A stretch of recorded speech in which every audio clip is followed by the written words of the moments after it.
কত বছরের পুরাতন হবে? এই 450 বছর আছে। 450 বছর। এটা তো বর্তমানে আপনার এশিয়া মহাদেশের সব থেকে বড় বড় বট গাছ।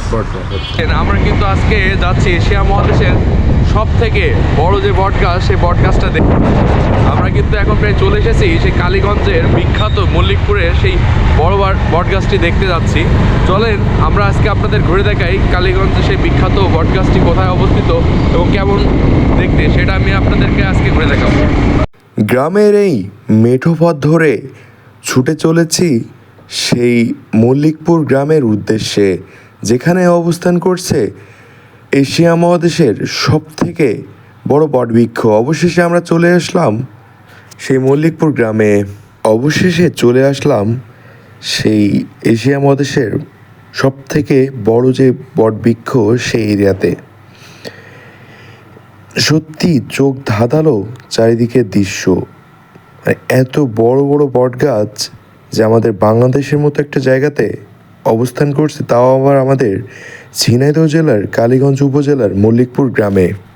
এই বড় বট গাছটি কালীগঞ্জ উপজেলার বেথুলি গ্রাম স্থানীয় কুমারের কুয়োতে সর্বপ্রথম দেখা দিয়েছিল এই বড় বট গাছের চারাটি। এই মূল বটগাছটি মারা গেলেও এটি 45টি ভিন্ন ভিন্ন 2.8 একর জায়গা জুড়ে অবস্থান করছে। 2009 সালে সামাজিক বন বিভাগ যশোর এই বড় বটবৃক্ষটির ব্যবস্থাপনা করে আসছে। লোকমুখে শোনা যায় অনেক আগে এখানে গ্রামবাসীর ছোটোখাটো একটা হাট বসতো।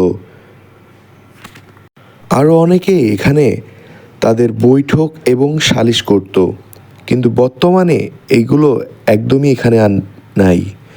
কিন্তু যে হাটটা এখানে বসতো সে হাটটার পাশেই এখন অবস্থান করছে এই এশিয়া মহাদেশের সব থেকে বড় বটবৃক্ষগুলো। আরও লোকমুখে শোনা যায় এই বড় বটগাছগুলোই এই গ্রামের ঐতিহ্য এবং ইতিহাস বহন করে। আমার সামনে যে জিনিসটা দেখতে পাচ্ছেন, এটা এক ধরনের বেদি। সামনে হিন্দু দেবদেবীর ছবি লাগানো। অনেক সময় পুরনো গাছকে পবিত্র মনে করে তারা এ ধরনের বেদি তৈরি করে থাকেন সেখানে মানত করার জন্য।